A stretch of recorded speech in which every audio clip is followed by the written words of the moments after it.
Just after dawn at 7:39 a.m., a Russian air defense convoy started its movement down a restricted military route along Moscow's southern perimeter. Built for defense rather than velocity, the column comprised Panzer S-1 systems positioned between reload vehicles transporting 57 times 10 to the power of 6 missiles, electronic warfare units consuming continuous power, and a mobile command center maintaining formation cohesion. Combined, the hardware moving down that road exceeded $1.3 billion in layered defensive capability designed to strengthen capital protection. 2 minutes afterward, at 7:41 a.m., beneath a low cloud cover and freezing drizzle, that certainty fractured. An FPV drone swept in under the weather conditions, emerged from the road shadow, and propelled itself into the convoy's lead vehicle. Debris scattered across 30 meters from the explosion, compelling the column to brake sharply. Moments afterward, another FPV impacted a fuel transport near the formation's rear, creating a fireball almost 20 meters tall and blocking the route from both ends. Within 40 seconds, the convoy ceased functioning as a coordinated formation. To grasp how this strike developed and its success factors, we must rewind and examine the decisions, vulnerabilities, and sequence that transformed one defended movement into a managed breakdown. At 7:41 a.m., the convoy decelerated as conditions deteriorated. Cloud cover compressed below 300 feet. Freezing drizzle dampened sound and degraded optics. Vehicle intervals narrowed. Motors ran idle. Communication channels remained silent. The scene appeared standard, another cautious transit within a secured military area. At 7 hours 41 minutes and 8 seconds, the initial strike landed. Rising from the roadway's shadow, an FPV drone contacted the lead vehicle at an oblique trajectory, penetrating the forward quarter before instant detonation. The column jolted awake from the blast. Metallic shrapnel scattered over the pavement. The front truck veered sideways, obstructing half the traffic lane. Brakes shrieked. Following drivers paused, uncertain whether to advance or halt. That moment of indecision persisted mere seconds, yet proved sufficient. At 7 hours 41 minutes and 34 seconds, before the formation could reorganize, another FPV approached low and rapid, plunging into a fuel carrier positioned near the rear.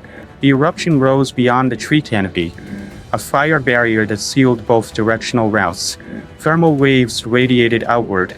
Forward or reverse movement ceased for the convoy. It was immobilized. Within 25 seconds, a third attack came closer to the middle, hitting a vehicle marked by clustered antennas and steady power consumption. Communications failed. Antenna arrays went offline. Coordination dissolved.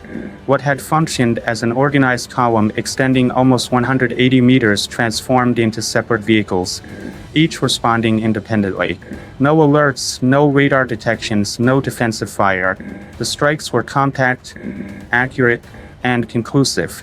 In less than 1 minute, 3 FPV drones, each representing a tiny fraction of their target's value, accomplished what heavier armaments could not. Forward momentum disappeared, command structure collapsed, and the previously secure road had turned dangerous. Theoretically, the convoy possessed protection. Panzer S-1 systems accompanied it, each equipped with search radar, fire control radar, and combined missiles and guns engineered to engage threats within a 20-kilometer range. Reload vehicles transported 32 to 36 units of 57 times 10 to the power of 6 missiles each, while electronic warfare platforms followed behind, each consuming several kilowatts continuously. The entire column spanned nearly 200 meters and constituted a defensive investment exceeding $1.2 billion. Practically, that security relied upon stealth. The Panzer units operated in redeployment configuration, not combat readiness. Fire control radars stayed in standby mode, reducing emissions over 90% to prevent discovery.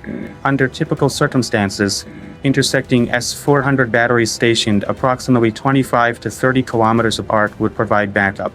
However, along this particular route, coverage fragmented. For roughly a 5-minute interval, the convoy traversed a gap where no active radiation occurred from any system.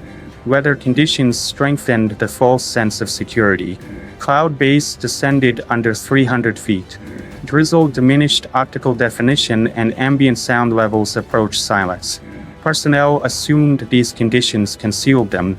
Their oversight was that silence simultaneously eliminated their situational awareness.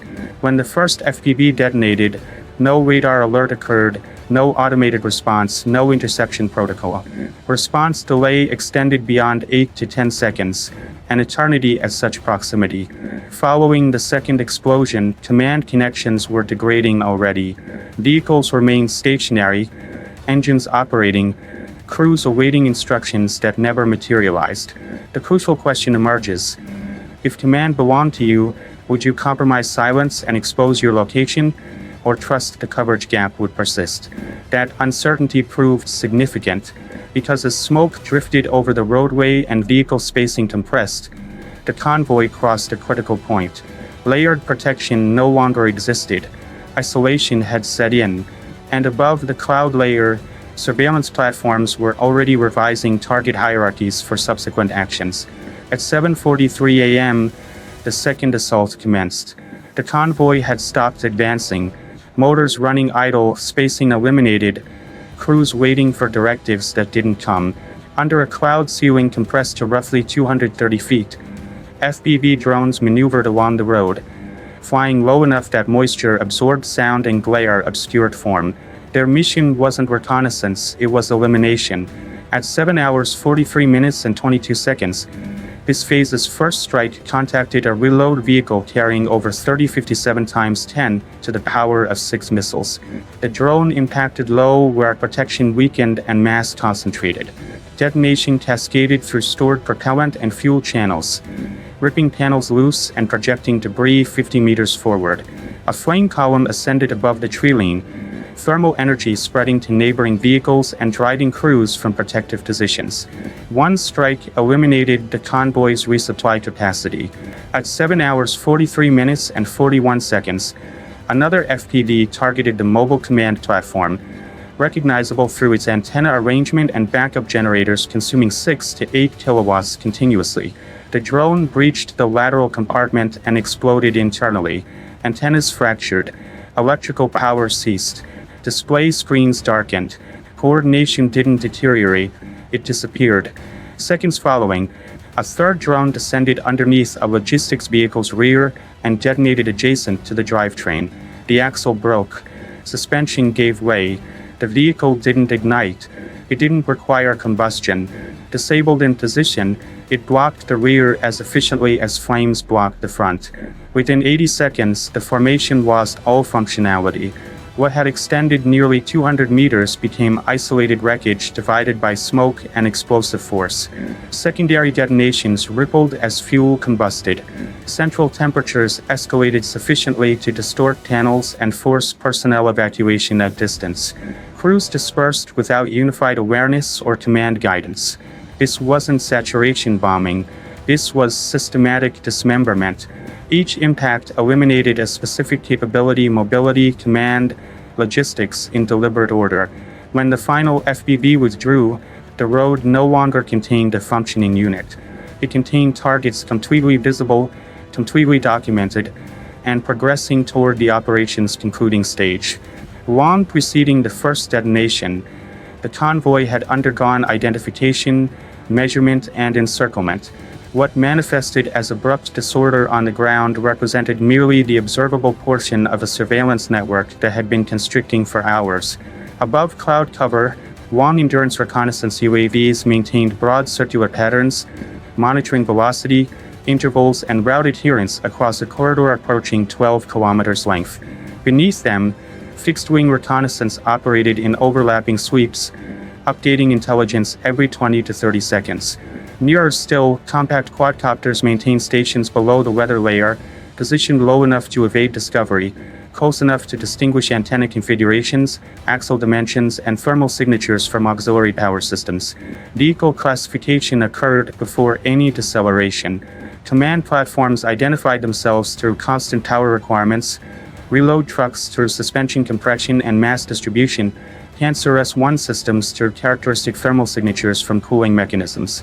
By the convoy's arrival at the restricted road section, every asset carried a digital identifier refreshed continuously. The intelligence wasn't frozen, it adapted. When spacing contracted, the network adjusted. When vehicles braked, trajectories underwent recalculation. Potential withdrawal routes, service roads, tree openings, road shoulders received mapping and monitoring. Even response forces faced tracking, their arrival measured in temporal units, not approximations.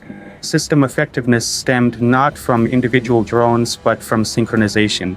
High-altitude data supplied low-level operators. Low-level verification refined strike sequencing. Detection to assignment lag compressed to single-digit seconds. No frantic adjustment. No improvisation occurred. The sequence had predetermined itself. From within the convoy, none of this registered as visible. Crews observed fog, precipitation, and quiet. What escaped their perception was their movement's reduction to a recognizable pattern, and patterns allow prediction. By the moment smoke and fire filled the roadway, the operation had progressed beyond observation into active management. The convoy wasn't under surveillance anymore. It was being directed, and with every passing second, recovery possibilities diminished, establishing conditions for the final phase to execute. The first electronic countermeasure activated after fires had already ignited. Deep within the halted column, a Russian electronic warfare platform energized its jamming equipment, saturating airspace with disruption across 2.4 and 5.8 GHz frequencies.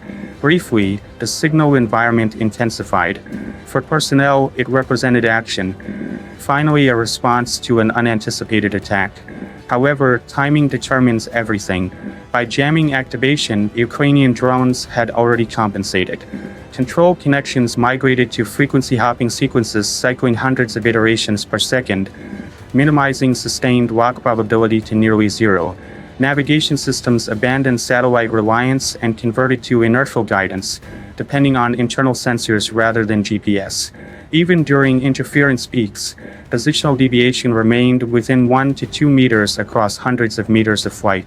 The jamming didn't neutralize the drones. It refined the intelligence picture. As interference escalated, Ukrainian systems began source isolation.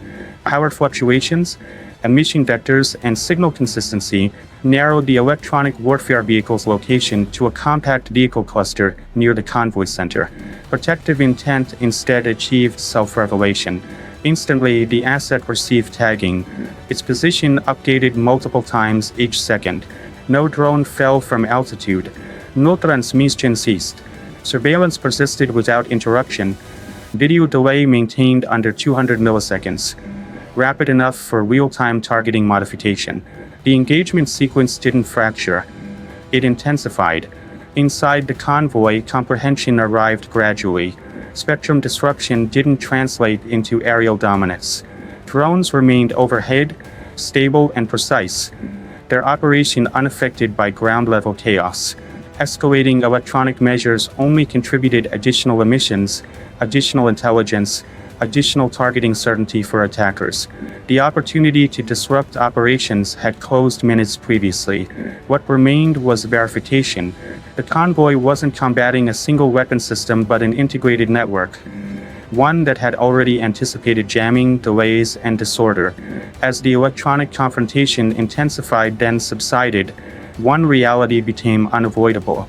Countermeasures had arrived not preceding the attack, but after the result was already determined. The concluding phase didn't initiate with another explosion. It began with enclosure. Less than 800 meters from the roadway, Ukrainian special operations elements had established positions since before daybreak. Compact teams, 3 to 5 operators each, distributed along forest edges and shallow terrain depressions that interrupted sight lines and absorbed sound. They didn't press forward. They didn't expose themselves. Their function wasn't frontal assault but escape prevention. As smoke spread across the area, overhead drones monitored movement to individual personnel level. Every regrouping attempt received observation. Every movement toward the tree line underwent measurement. When a vehicle attempted navigating debris, a single anti-armor round eliminated its mobility, fixing it in position without expanding the engagement. Brief controlled actions replaced disorder. The roadway compressed into a sealed zone. No extended firefight developed. None was required. With command eliminated, resupply annihilated, and electronic protection compromised. The convoy possessed no reformation capability. Within minutes, effective operational space contracted below 300 meters. Continuous overhead observation maintained. Crews sheltered behind wreckage, uncertain of the next pressure point. This wasn't pursuit. This was conclusion. By the smoke's dissipation, the operation had terminated in practical terms. Neutralization occurred without conventional battle. Not through superior force volume but through proper sequencing, surveillance initially, isolation subsequently, and control ultimately. What persisted on the roadway was evidence of systematic dismantlement, executed faster than adaptation could occur. When visibility returned, what remained wasn't merely destroyed equipment, but a demonstration written in timing and dominance. A convoy constructed for capital defense, equipped with sophisticated missiles, radar, and electronic warfare, was defeated through patience, coordination, and accuracy. No massive aerial bombardment announced the engagement. No extended combat followed. The result was determined by who observed first, adapted quicker, and executed at the optimal moment. This operation demonstrates modern warfare's transition from raw destructive capacity towards systems integrating intelligence, positioning, and temporal precision. If you were observing this development from inside one of those vehicles, would you have selected silence or revelation? And critically, what does this indicate about air defense futures when compact drones can still penetrate defenses? Share your perspective below.